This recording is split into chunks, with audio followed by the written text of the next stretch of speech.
नमस्कार, मी सौरभ कोरटकर. जय महाराष्ट्रमध्ये आपलं स्वागत. सुरुवात शिवसेनेनं केली आणि आता तक्रार कशाला? मुख्यमंत्री देवेंद्र फडणवीस यांनी शिवसेना मंत्र्यांना हे उत्तर दिलंय.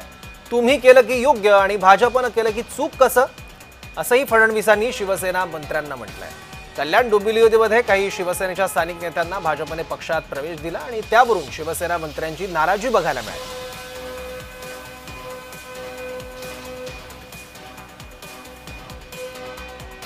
याबद्दल आणखी माहिती घेऊ. आपले प्रतिनिधी शुभम उमाळे आपल्या सोबत आहेत. शुभम, शिवसेनेचे मंत्री मुख्यमंत्र्यांना भेटायला गेल्यानंतर काय काय घडलं, काय संवाद झाला दोन्ही बाजूंनी? अर्थातच सौरभ, हाय व्होल्टेज ड्रामा सध्या महायुतीचा मुंबईतील मंत्रालय या ठिकाणी सुरू आहे. शिवसेनेच्या मंत्र्यांनी थेट बहिष्कार जो आहे कॅबिनेट बैठकीवर टाकताना आज दिसून आलेले आहेत आणि बहिष्कार टाकल्यानंतर अनुपस्थित राहिल्यानंतर आता मुख्यमंत्री यांच्या भेटीसाठी ते गेलेले आहेत. मात्र दुसरीकडनं एक माहिती अशी मिळत आहे की मंत्री उदय सामंत, शिवसेनेचे पहिल्या फळीचे हे मंत्री आहेत, ते रवींद्र चव्हाण यांना भेटण्यासाठी डोंबिवलीच्या दिशेने निघाले आहेत, अशी देखील माहिती सध्या आपल्यापर्यंत सूत्रांकडून येत आहे.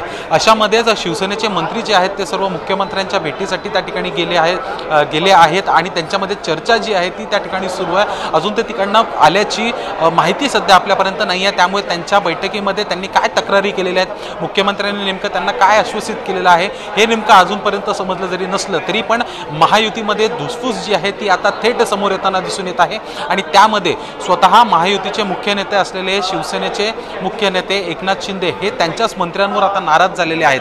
कुठेतरी चंद्रशेखर बावनकुळे यांची काही वेळ आधी माध्यमांसमोर प्रतिक्रिया आली होती आणि त्यांनी काही गोष्टी ज्या आहेत त्या फेटाळलेल्या आहेत.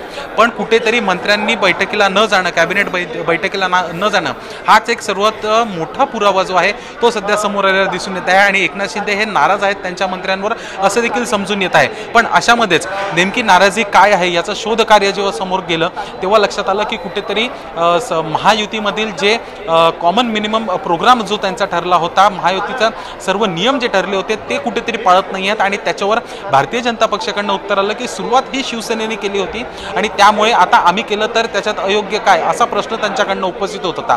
पण ज्यांच्या विरोधामध्ये निवडणूक लढून शिवसेना हा पक्ष समोर आला होता एकनाथ शिंदेंचा, आणि ज्यांच्या विरोधात निवडून सर्व आमदार आले होते किंवा मग इतर नेते आले होते, त्यांनाच कुठेतरी भाजपमध्ये आता प्रवेश दिला जातोय. यामुळे कुठेतरी भविष्यामध्ये शिवसेनेला धोका आहे असं कुठेतरी दूरदृष्टी शिवसेनेच्या मंत्र्यांना झाली का असा प्रश्न उपस्थित होत आहे. आणि ज्यामुळेच हे सर्व नाराजी यांनी दाखवली होती आणि बहिष्कार कॅबिनेट बैठकीमध्ये टाकला होता. अर्थातच साप्ताहिक बैठक ही दर मंगळवारी होत असते. फक्त मागील 10 महिन्यात 3 ते 4 वेळाच ही बैठक झाली नव्हती. आणि अशामध्येच आजच्या बैठकीला शिवसेनेचा एकही मंत्री उपस्थित नव्हता. त्यांच्यावर इतरत्र जबाबदाऱ्या असल्या किंवा ते त्यांच्या पक्षातले स्टार प्रचारक जरी असले तरी देखील मग मंत्रालयात येऊन देखील ते पोहोचत नाहीत, अशा पद्धतीचा थेट पुरावा हा सर्वांसमोर आला. आणि हाच एक मोठा नाराजी नाट्य आणि एक मोठं राजकारण जे आहे ते मंत्रालयामध्ये आज दिसून आलं होतं. सौरभ, शुभम, असं पण बोललं जात आहे की यापूर्वी ठाणे जिल्ह्यात शह-काटशहाचं राजकारण रवींद्र चव्हाण आणि एकनाथ शिंदे या दोघांमध्ये सुद्धा बघायला मिळालं. आता रवींद्र चव्हाण भाजपचे प्रदेशाध्यक्ष आहेत आणि विशेषतः त्यानंतर प्रामुख्यानं शिवसेनेच्या अनेक स्थानिक नेत्यांना भाजपमध्ये घेतलं जात आहे. त्यामुळे रवींद्र चव्हाण यांच्यामुळे सरकार धोक्यात आलंय किंवा महायुती धोक्यात आलेली आहे, अशा पद्धतीचं एक आर्ग्युमेंट केलं जात आहे. त्याबद्दल काय माहिती देशील? अर्थातच रवींद्र चव्हाण हे कुठेतरी मंत्रिपदासाठी इच्छुक होते, पण मात्र त्यांना यंदाच्या महायुतीच्या सरकारमध्ये मंत्रिपद हे नाही मिळालं. पण मात्र पक्षांनी आणि थेट दिल्लीच्या वरिष्ठांनी त्यांच्यासाठी निर्णय घेतला आणि प्रदेशाध्यक्ष पदाची जबाबदारी त्यांच्याकडे दिली. सध्या ते भारतीय जनता पक्षाचे प्रदेशाध्यक्ष आहे. खास करून त्यांचं कोकणावर विशेष लक्ष आहे. आणि इतकं जरी नसलं तरी कल्याण डोंबिवलीमधले आजचे होणारे पक्षप्रवेश हे कुठेतरी वादाची ठिणगी पडलेली आहे आणि थेटरित्या दिसून येत आहे. हे तरी स्पष्ट जरी झालं असलं तरी मात्र त्यांच्या अशा प्रदेशाध्यक्षपदी असण्यावरून जे ते निर्णय घेत आहेत त्यामुळे महायुतीमध्ये कुठेतरी धुसफूस निर्माण होते का हे आज जरी स्पष्टता दिसत असलं तरी भविष्यामधलं चित्र हे कुठेतरी बदललेलं दिसून येईल. कारण की मुख्यमंत्री यांचा थेट जो आहे एक निर्देश समोर आलेला आहे पक्षासाठीचा की सुरुवात तुम्ही केली होती, आम्ही केलं तर अयोग्य काय आणि यापुढे करू नका, असं जरी त्यांचं विधान आलं असलं तरी येणाऱ्या काळामध्ये ज्या पद्धतीने चंद्रशेखर बावनकुळे जे एक महत्त्वाचे नेते भारतीय जनता पक्षातनं महाराष्ट्र महाराष्ट्रामधील मानले जातात आणि जे मंत्री आहेत त्यांनी देखील स्पष्टतः वक्तव्य केलेलं आहे की निवडणुका जवळ आल्यात किंवा निवडणुका समोर आल्या की तिकीट नाही मिळालं की पक्षांतर हे मोठ्या प्रमाणात दिसून येत असतं आणि तशाच पद्धतीने पक्षांतर जे आहे ते होत असतं। धनुष्यबाणावर तिकीट नाही मिळाली तर मग कमळावर तिकीट मिळत असते आणि ती नाही मिळाली तर मग घड्याळ जे आहेत ते नेते घेत असतात हाती आणि त्यामुळे कुठेतरी स्थानिक पातळीवरचे वाद आहेत। स्थानिक पातळीवर कुठेतरी महायुती समन्वय समितीनेच एक महत्त्वपूर्ण निर्णय घेणं हे अत्यंत महायुतीसाठी गरजेचं झालेलं आहे, डॅमेज कंट्रोलसाठी देखील गरजेचं झालेलं आहे। अन्यथा असे वाद जे आहेत ते सातत्याने समोर येताना दिसून येतील। महायुतीमधील जे प्रमुख वाद जे आहेत निधी न मिळणं असेल किंवा मग निधी अभावी सर्व मंत्री आणि आमदार हे देखील नाराज सातत्याने असत असतात किंवा मुख्यमंत्री कार्यालयाकडनं प्रत्येक मंत्र्यावर वॉच ठेवणे असेल किंवा मग प्रत्येक अधिकाऱ्यावर वॉच ठेवणे असेल अशा पद्धतीच्या सारख्या तक्रारी ज्या आहेत आणि बातम्या ज्या आहेत त्या समोर येताना दिसून येत असतात। कुठेतरी एखादी विशिष्ट लेवल जी आहे ती कुठेतरी ओलांडली गेली आहे का आणि त्यामुळेच आजचा हा इम्पॅक्ट त्याच्यावर झालेला आहे का महायुतीचा शिवसेनेचे मंत्री नाराज असल्याचा हे एक काहीसं चित्र जे आहे ते समोर येताना दिसून येत आहे। सातत्याने संवाद जरी असला तरी अंतर्गत संवाद किंवा सुसंवाद हा महायुतीच्या नेत्यांमध्ये अजून देखील नाही आहे असं देखील चित्र जे आहे ते पाहायला या ठिकाणी मिळत असतं। कॅबिनेट बैठकीमध्ये इनसाइड स्टोरी नेमकी काय होत असते ही जरी बाहेर येत नसली तरी मात्र ज्यावेळेस कॅबिनेट बैठकीचे अजेंडे हे बाहेर येत होते बैठकीच्या आधीच त्यावर देखील आळा आणण्याचं काम जे आहे भारतीय जनता पक्षाने केलं होतं, थेट मुख्यमंत्री कार्यालयाकडनं करण्यात आलं होतं। पण अशा सर्व गोष्टी पाहता कुठेतरी एक वेगळीच एक दिशा निर्माण करणं असे काहीसे संकेत जे आहेत ते स्पष्टपणे दिसून येतात आणि त्याचाच कुठेतरी फटका हा राजकारण्यांना पडत असतो। कारण की राजकारणी लोक असतील किंवा मंत्रीपद मिळणं, आमदारकी मिळणं किंवा एखाद्या पक्षाचं एबी फॉर्म तिकीट मिळणं हे जेवढं महत्त्वाचं असतं तेवढंच सत्तेमध्ये राहून इतर जे विकास कामं असतात किंवा मग लोकांचे प्रश्न सोडवणं असतात किंवा मग येणाऱ्या काळांमध्ये निवडणुकीमध्ये पुन्हा एकदा निवडून असतात त्यासाठी कुठेतरी अडचण निर्माण होत आहे ही भावना जी आहे ती स्पष्टपणे दिसून आली होती।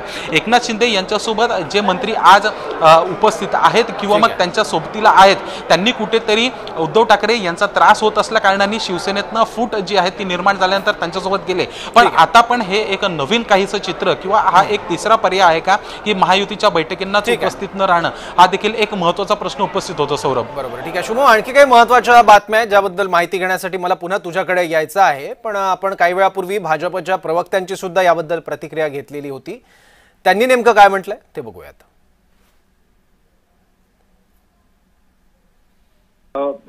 सौरभजी, दोन्ही पक्षामध्ये काही ठिकाणी मतभेद असले तरी मनभेद अजिबात नाहीत। मतभेद असणं हे जिवंतपणाचं लक्षण असतं। दोन्ही पक्ष आहेत, प्रत्येक जण आपापला पक्ष वाढवतो। या पार्श्वभूमीवर आपल्याला कल्पना आहे की उल्हासनगरमध्ये काही कार्यकर्त्यांचा आदरणीय उपमुख्यमंत्री एकनाथजी शिंदे यांच्या नेतृत्वामध्ये प्रवेश झालाय। त्यानंतर आज कल्याण डोंबिवलीमध्ये काही शिवसैनिकांचा भारतीय जनता पार्टीमध्ये प्रवेश झालाय।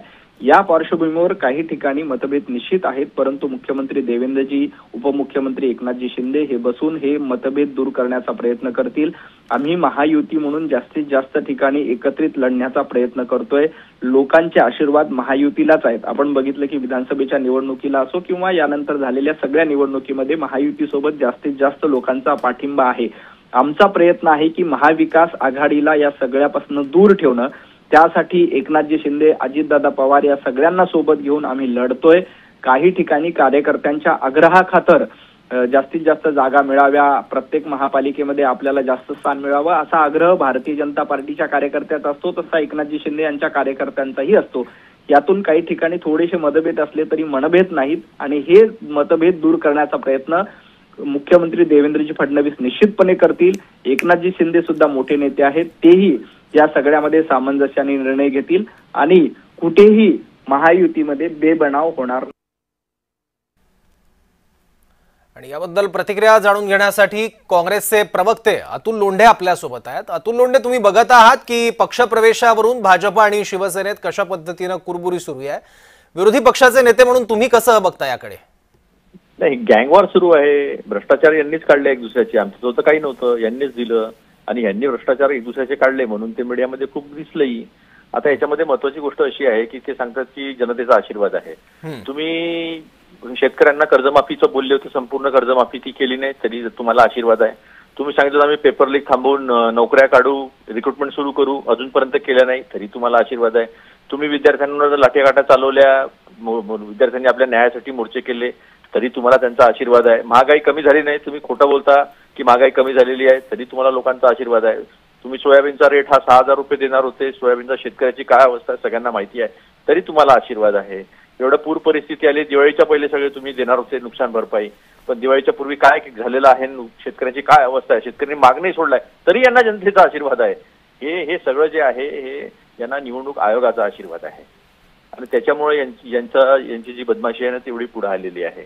आणि आता हे सगळं दिसत आहे, शिंदे असो, अजितदादा असो किंवा बीजेपी असो फडणवीसांची, ते काय त्यांना जनतेशी काय घेणदेण नाही त्यांना. निवडणुकीचा आशीर्वाद मिळाला, वोटचोरी करो, चुनाव जितो, बात खतम. आता आम्ही गेलो होतो सगळे निवडणूक आयोगाकडे आणि निवडणूक आयोगाला सांगितलं त्यातले जे नावं मृत झालेले आहेत ते बाहेर काढा, डबल नाव आहेत ते बाहेर काढा. त्या निवडणूक आयोगाने सांगितलं आम्ही नाही काढत, स्पष्ट सांगितलं. ठीक आहे, त्याच्यामुळे या सगळ्या मुजोऱ्या आहे बीजेपीच्या. ठीक आहे, अतुल लोंढेजी धन्यवाद आपल्या प्रतिक्रियेबद्दल. ठाकरे गटाचे नेते अंबादास दानवे आपल्यासोबत आहेत. दानवेजी, शिवसेना आणि भाजपमध्ये पक्षप्रवेशावरून अंतर्गत कुरबुरी सुरू आहे आणि हीच नाराजी मुख्यमंत्र्यांपर्यंत गेलेली आहे शिवसेना मंत्र्यांच्या माध्यमातून. खरं तर हे अशी काही नाराजी वगैरे काही अर्थ नाही, कर्माचे फळं आहेत ते भोगावे लागते त्यांना, बरं का. एक नाराजी व्यक्त हे दिल्या भाकरीने सांगितल्या कामाचे, यांना नाराजी व्यक्त करायचा कोणताच अधिकार नाही. त्याच्यामुळे यांच्या नाराजीला कोणी भारतीय जनता पार्टी फुकट मोजणार पण नाही. आणि यावेळी मुख्यमंत्र्यांनी सुद्धा असं सांगितल्याचं कळतंय की उल्हासनगरमध्ये तुम्ही भाजप नेत्यांना शिवसेनेमध्ये प्रवेश दिला, तर आम्ही केलं तर ते चुकीचं कसं. आणि दुसरी एक बाब म्हणजे निधी मिळत नसल्याची सुद्धा तक्रार आहे शिवसेना मंत्र्यांची. निधी कोणालाच मिळणार नाही, कारण या राज्यात मागच्या 2-3 वर्षाची उधळपट्टी झाली होती, तेव्हा आत्ताची जर राज्याची आर्थिक परिस्थिती निधी कोणालाच मिळणार नाहीये. अर्थ नाही. हा, बोला बोला, पूर्ण करा तुमचा मुद्दा. त्यामुळे त्या तक्रारीला काही अर्थ नाही आता, कारण यांनी राज्यात देश आर्थिक तळाला नेलेला आहे, आता कोणता निधी मिळणार कोणाला. पण दानवे, राज्यात स्थानिक स्वराज्य संस्थांच्या निवडणुका आता सुरू आहेत सध्या, त्या निवडणुकांमध्ये महायुतीतल्या या विसंवादाचा फटका बसू शकतो असं तुम्हाला वाटतं का? अर्थात हा विसंवाद नाहीये असं भाजप नेत्यांचं म्हणणं आहे. विसंवाद 2 पक्षात असतोच ना. विसंवाद कोणते 2 पक्ष काय एकत्र थोडे एका विषयाने काम करत असतो. एका पक्षात विसंवाद असतो तर 2 पक्षात असणारच आहे. त्याच्यामुळे हे चालूच राहणार, ही प्रोसेस आहे. ठीक आहे, म्हणजे तुम्हाला असं वाटतं की अशा पद्धतीचे पक्षप्रवेश झाले तरी त्याकडे खेळीमेळीनं बघितलं पाहिजे, खिलाडू वृत्तीनं बघितलं पाहिजे? खिलाडू वृत्तीनं नाही म्हणतात, ही तर स्पर्धा लागलेली आहे, यांची तर जास्त लागलेली आहे. ठीक आहे, यांची तर जास्त लागली, खिलाडू वृत्तीनं नाही. आता ही कर्माची फळ आहे ना. तुम्ही जशी दुसऱ्यांना फोडायला गोड वाटतो तो, मला तर तुमचे फुटतायत. ठीक आहे, ठीक आहे. दानवेजी धन्यवाद आपल्या प्रतिक्रियेबद्दल. आपण जय महाराष्ट्र सोबत संवाद साधला त्यासाठी.